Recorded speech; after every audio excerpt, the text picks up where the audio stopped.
Hi everyone, how you doing? So today I want to take you on a journey with me, a journey through tragedy, through failure, and through self-growth. This topic is something that's quite close and personal to my heart, mainly because I've never actually openly spoken about it to anyone, and I mean, let alone in public. And through this talk, I don't ask for your sympathy, but I do ask you to look at the deeper meaning and the lesson in it all. Chapter 1, or should I rather say 1 in 50 million? Those were the odds that were given to my father. 6 years ago, I woke up at a strange place, surrounded by strange people with this hot purple thing on my head.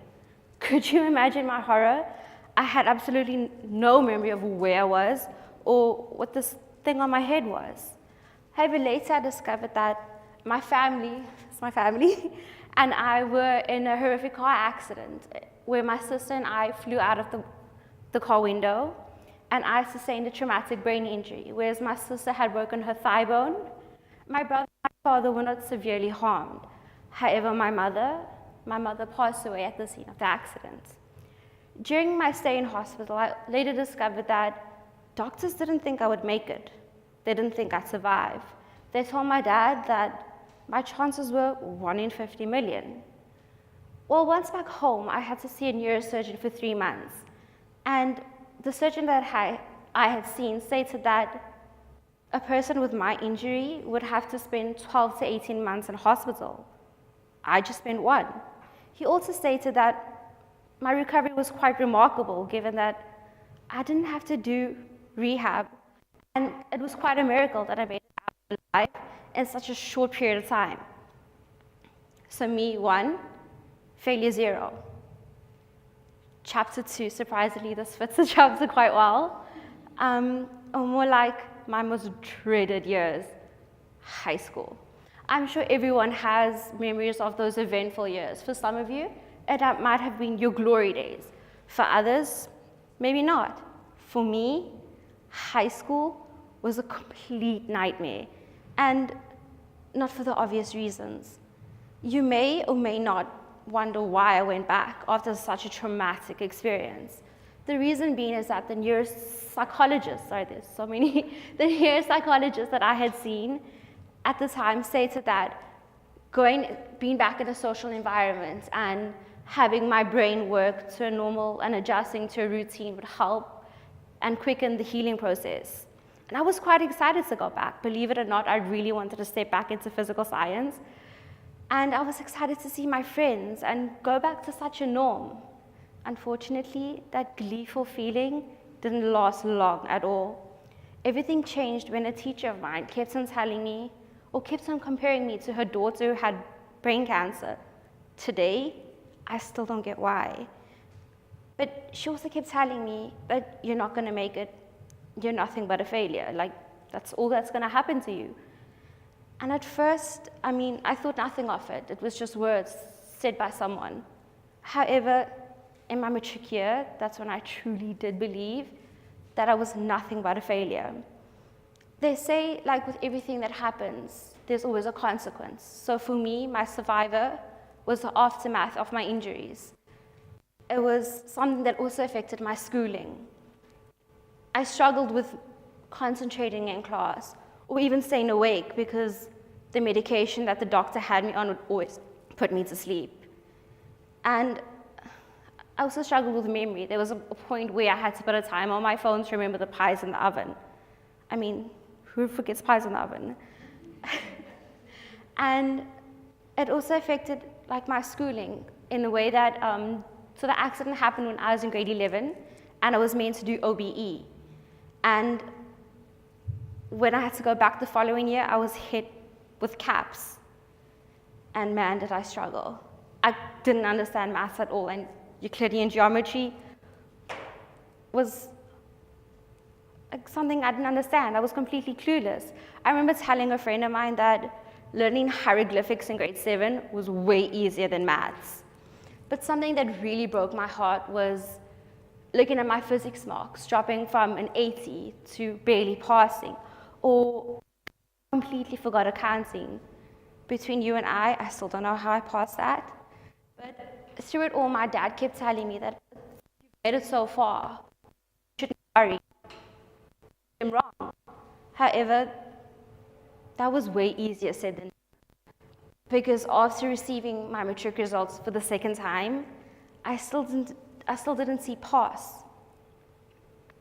And in that moment, truly and utterly, did I believe that I was just a failure.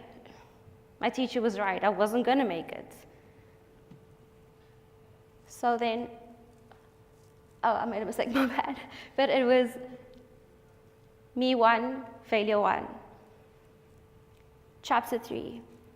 They really do say third time's a charm, because the third time my matric, to the tutor that I had at the time, he had to work with me, had to teach me, mainly because he had injuries that were similar to mine. So he also helped to advise me in study methods that would work for my condition. So with this matric pass in my hand, I could conquer the world, or so I thought. After applying to many places for different topics, I was hit with the same response. I'm sorry to inform you, but you have not been accepted. This really did put me into that dark place again. And failure had the one up on me. They were 2 and I was 1. I'm sorry for the mistake. But my dad wouldn't let that happen. My dad refused to let me to give up. And deep down I knew that my mother wouldn't want that either. And finally, one day, looking through my emails, I received an email from City Varsity, and I'd been accepted.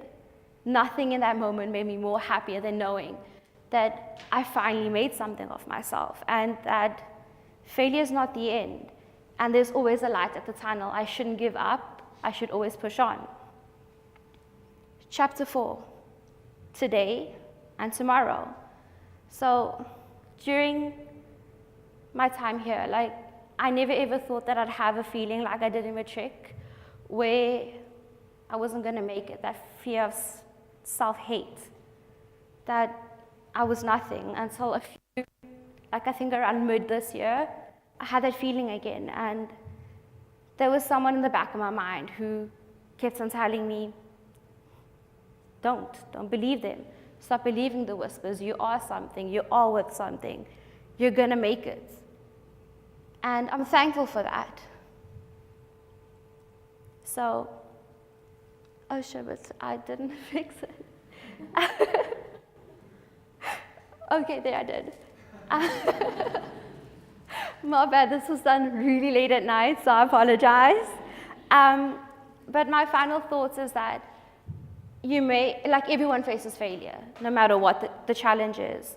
And you may or may not have had a traumatic brain injury like I did, but there's serious things like not getting a job, or having mental issues, or relationships. I mean, I feel like that all the time. But it's not the end of the world, and my message to you is to never give up. And I want to share with you something that I once shared on Facebook with someone close to me at the time. You only fail to rise stronger. You only fall to learn better. You only fall to rise higher. Failure is not the end of the road. It's a stepping stone to success. Thank you, and thank you to my dad. He's not here. He's here.